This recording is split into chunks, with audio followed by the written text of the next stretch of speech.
folks, it's Michael for 10 Guitars, and today I am with Daniel Rickler, who's one of Germany's and Europe's busiest hip-hop and reggae guitar players. And he played with a bunch of awesome artists, not only from Germany and Europe, but also from Jamaica. For example, Andrew Tosh and some musicians of the original Bob Marley band. And if there's one thing that you gotta be good at when you're playing this style of music, it's rhythm guitar.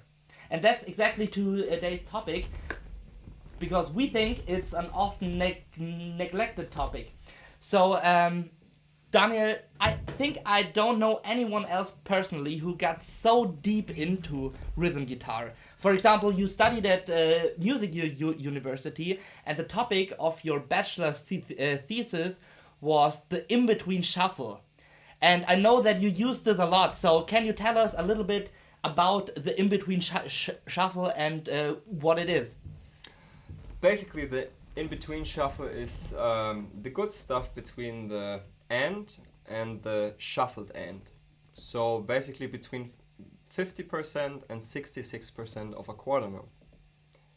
Oh, so you see this kind of mathematically, the space between two... I don't feel it like that, but if you talk about it, it's the more common way how to locate the grade of shuffle you use. Mm-hmm. Coming from Logic or any DAW, you can pick the kind of shuffle you want it to be quantized by, and therefore most producers and people who actually produce music know more of the quantized ways of getting in between. Mm-hmm. Like a C shuffle in Logic or a D shuffle or these kinds of things. They basically just switch the percentage where the end gonna end up. And I know that you can also play it and not only see it in the DAW, but I know that you're able to play the stuff actually on the guitar. I'm still trying and learning. Can you give us some examples of some unconventional shuffles? Basically what people know is the triplet shuffle. So when we come from... The classic blues shuffle, blues, yeah. Where you're the shuffle king. So yeah, exactly. So now we can do the same thing with every odd numbered, with every odd grouping. There is 5 and 7. Show us how 5 sounds. Basically, to get there at all, because it's really complicated in the beginning to feel the quintuplets. In the end, it's the same as blues. Mm-hmm. So let's go there step by step. We start with just the stream of 5 notes.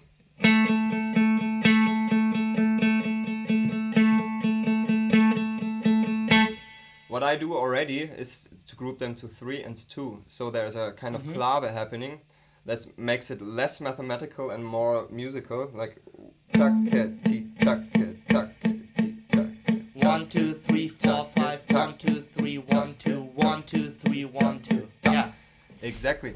So there, basically we got it already. It's 1, I and a 2, I and a 3, I and a 4, and ready to go. Okay. Basically. 1, 2, 3, 4, 5, 1, 2, 3, 4, 5, 1, 2, 3, 4, 5, 1.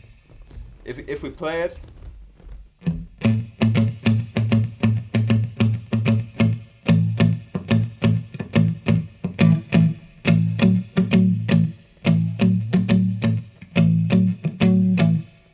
That basically sounds like a drunken version of a blues shuffle. Some people would ask, why would you do that?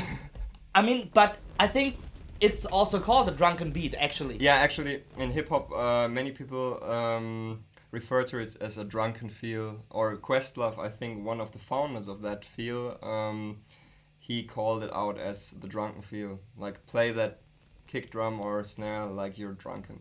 Yeah.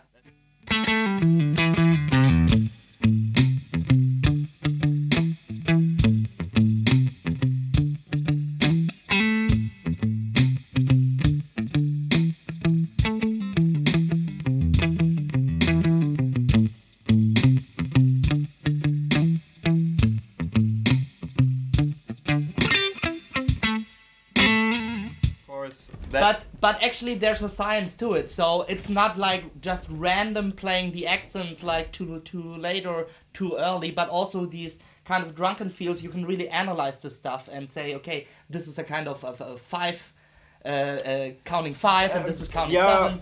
I think because there are two kinds of people. The one who say you just have to feel it, and the other who are more mathematical with it. Yeah. Like, or analytical. So did you start out by feeling it or by analyzing?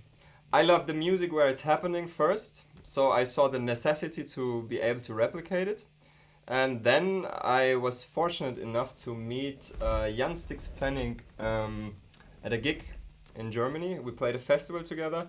Who's that? Jan Stix-Pfennig is basically Germany's Questlove. Okay. He's a drummer. Exactly, he's a drummer, and his specialty is hip-hop drumming, Drunken Feel. So he took it 2 steps further and even wrote books about it, how to quintupletize things, or do the same with septuplets, how to bring even thoughts into odd meters, or in microtime. And basically, from having that festival until, I don't know, half a year later, when I got a call from him and we met up in Berlin for a studio session, I already got the book and I was every day on it, just thinking tackety tackety tackety tackety tackety tackety tackety, that I just don't fall out of the pattern. Because if you're used to basically do all your life, it's so natural to go back to it when you're intuitively playing and not counting or having a click track or whatever. So just to be able, how he sounds on his drum kit, that was the challenge. I think I still have a long way to go, but it is already making sense. Now there's a gravity at least towards it. And what was the way that you practiced this? Like coming from being a normal guitar player who knows his like straight groove and shuffle groove, like really working your way up to a level where you almost can think like a good hip hop drummer. Basically 2 things. Work on keeping the 2 and 4 constant, because that's for me my personal takeaway of all the time I spend with micro rhythmics. Is as long as your internal time is being tight still, you can move around whatever, as long as it's if you're able to replicate it a second time. So you have to train your inner drummer. It's basically all I do at home is doing percussion stuff like tackety tackety tackety tackety tackety tackety tackety tackety. So that's again a 5. Okay. Basically, I'm trying to be able to metrically modulate a single pulse, like that you don't get too complicated with progressive songs or whatever, but just with playing a 1-chord groove. Like if I do, I don't know.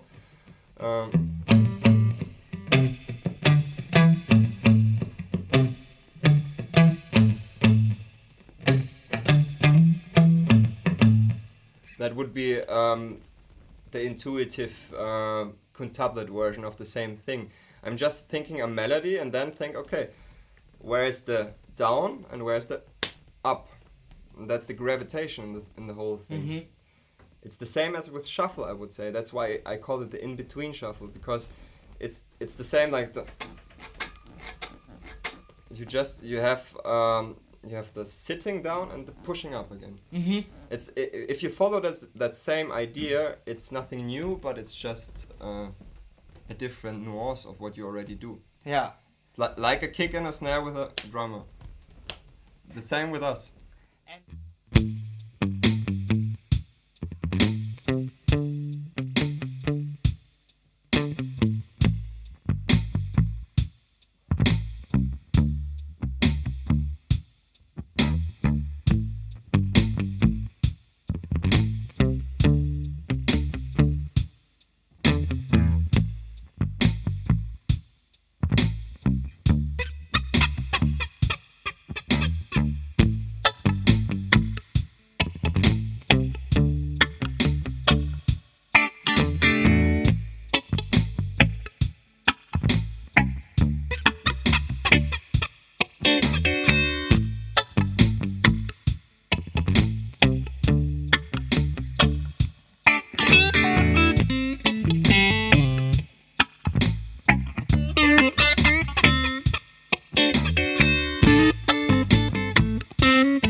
And for the more sophisticated ways of counting, you would recommend to really learn this. I think it's an Indian system. The Konnakol, basically. Yeah, the Konnakol, right? Where you give every beat a certain syllable. Exactly. They, for me, or at least how my humble understanding of it is at the moment, Konnakol means you're keeping one steady pulse and don't care about the metrics and the ones. It's just one pulse, for example, like if I go with quarter notes, that stays. So you can do in between whatever you like. Go with 7, 6, 5, 3, and they do it. Like what you did with all the loops you played today. Yeah, basically you can just take a quarter note and space it however you want. Or you take a micro time and group it however you want. Yeah. So, but it's not about 4/4, 16 bars. That concept is not existing. So the takeaway here is like to get creative with the space between the 1, 2, 3, and 4. Exactly, and if we boil the complicated things down to a easy to use recipe, it's just everything that is odd, play it over 4/4. Okay. If you can do that, you're good to go. Basically, if you take a 16th note groove, play it groups of 5 over it, you already hear the anticipation of where that 5 thing is happening.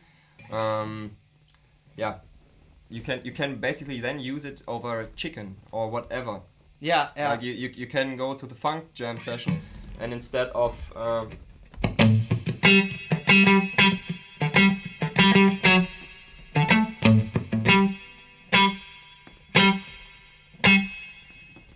that was just a basic group of 5, and I already feel like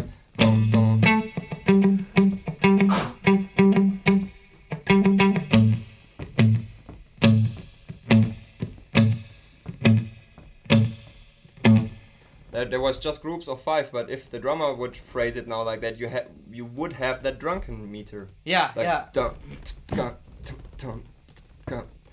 It's just about being able to differentiate between a group of 4 and of 5 of the same spacing.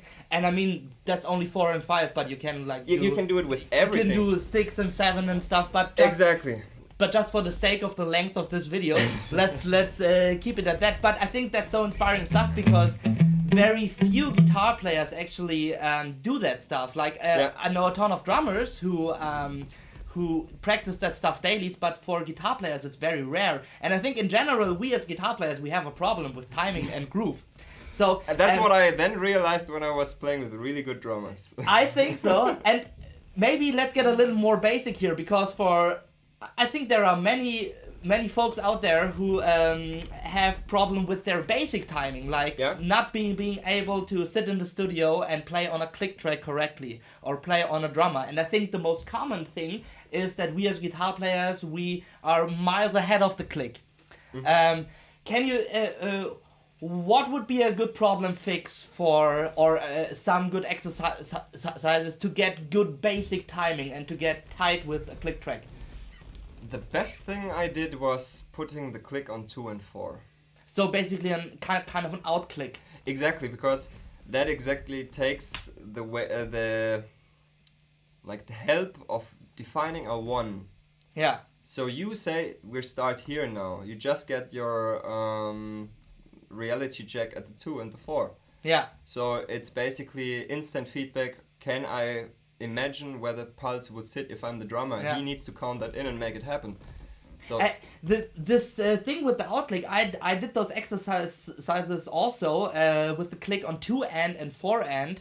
That's what I had to do harder. That's even harder. But I learned that explaining this, I tried to explain that to some students, and it's very tough to explain. It's basically an easy thing to understand, but it's hard to explain. So for the guys out there to understand this, let me be your click here, and we start off like on the downbeat. I'm 1 and 3 first, and then you switch to 2 and 4. Yeah. So I'm the metronome now, and I'm like 1, 2, 3, 4. This is what you start out with.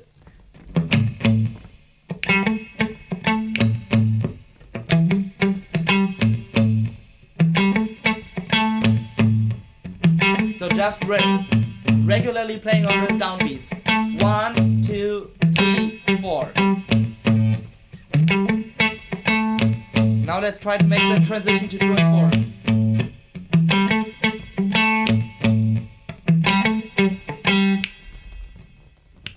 4. 1, 2, 3, 4.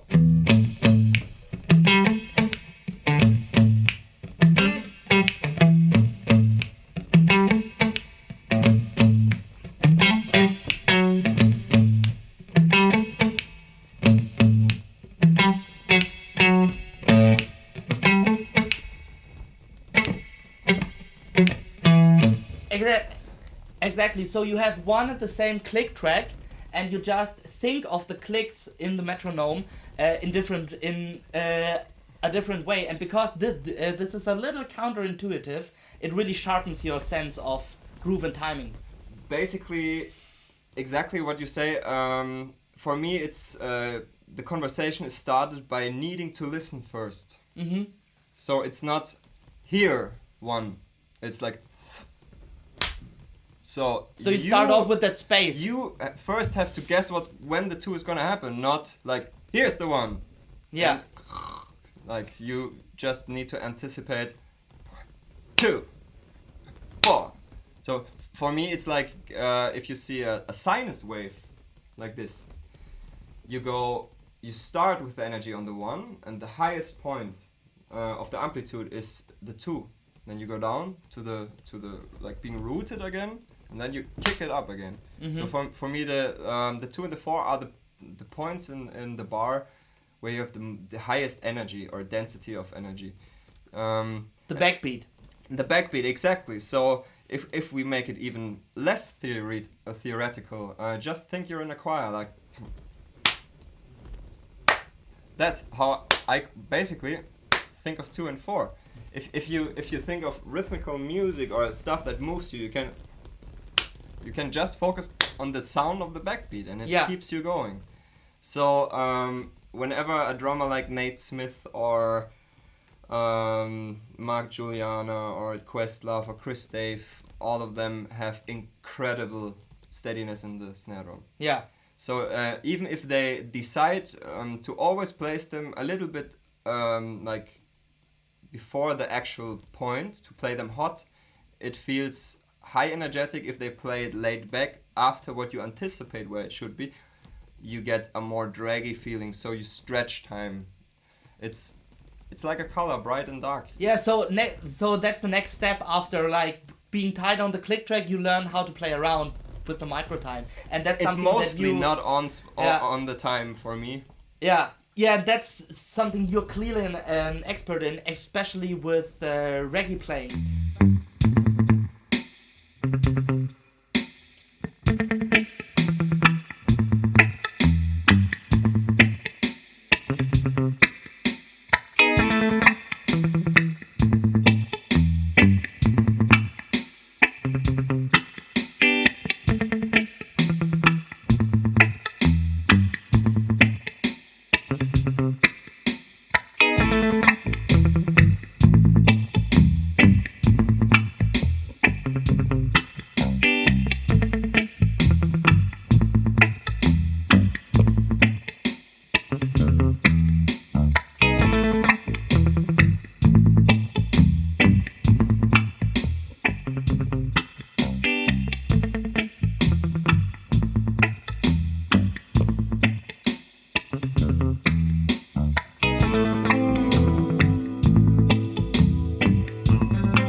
find fascinating with your playing is the way you touch the strings and you dampen the strings to get certain kind of sounds, especially when you play reggae.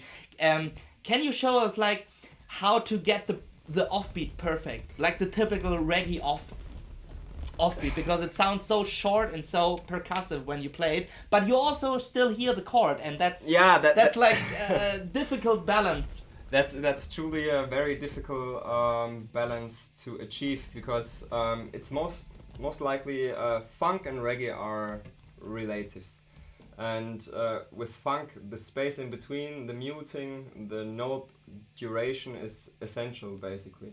Same thing for reggae. If you play the and only, you need to be very characteristic about how you make it sound. You want to give the singer a little bit to listen to, not to intonate completely away from the song. So it needs to have some body, the sound, but basically you're let's say a shaker or some percussion instrument. I see my guitar as a wood block almost. It needs to be where that clap is and not all over the place. It has a very certain job to do in the band. Yeah. And if that is not achieved, for example, by having a very muffy sound, like that doesn't work. Yeah. So you need a clear and bright sound first? Exactly. It has basically to cut through the mix. Yeah. That's how I see it. The hi-hats and the guitar share one frequency range. So yeah, listen for the balance between piano and a sharp guitar sound, and then you make sure it has the body of the piano, and the guitar is really to cut through everything. Yeah, so that's a sound basically sharp, and then the way you hit it, it's first of all a common misconception that you already told me about. You never hit those reggae offbeats with an upstroke. You always do a downstroke, right? Or in most cases. By now, okay, never is always wrong. Of course, never is always wrong. So let's say most time we play it from above to achieve the power of the low strings. Like, or okay, yeah. We need the middle strings, and depending how thick you wanna get. If I just as an example pull off a 6-string chord, that's thick. Yeah. This is within a lot of bottom. Exactly. I personally would not need that. So I'll say, okay, I really need that, and here is where I have some mid-range. So I'm gonna make it shorter, basically, as well as in funk. You mostly don't play the bar chords. Yeah. You just play reduced, and that's and most of the reggae voicings are taking place on the higher strings. The only thing I sometimes do is if I want a more mellow top note, I'm gonna aim for the B string.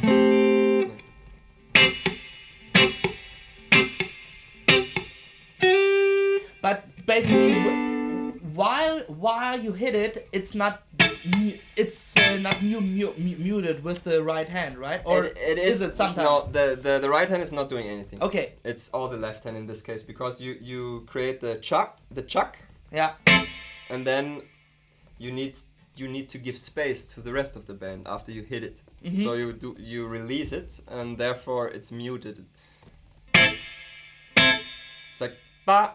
Yeah. I just give it maybe a quarter second or something. Yeah, so you really have to be fast with releasing your left hand from the strings so they get damped. It's maybe or muted. Yeah, exactly.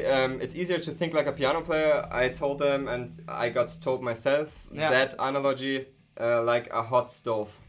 Oh, yeah, so you exactly. That's touch it and that's how the touch away of offbeat on the piano would be like.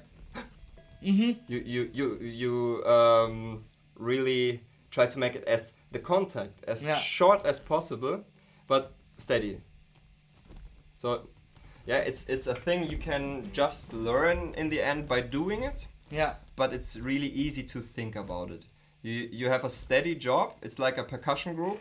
Yeah. Where you play the 1 and 2 and 3 and 4 and.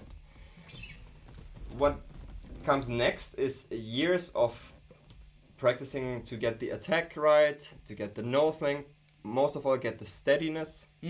That's the things where even as a teacher I can't tell much except taking the responsibility.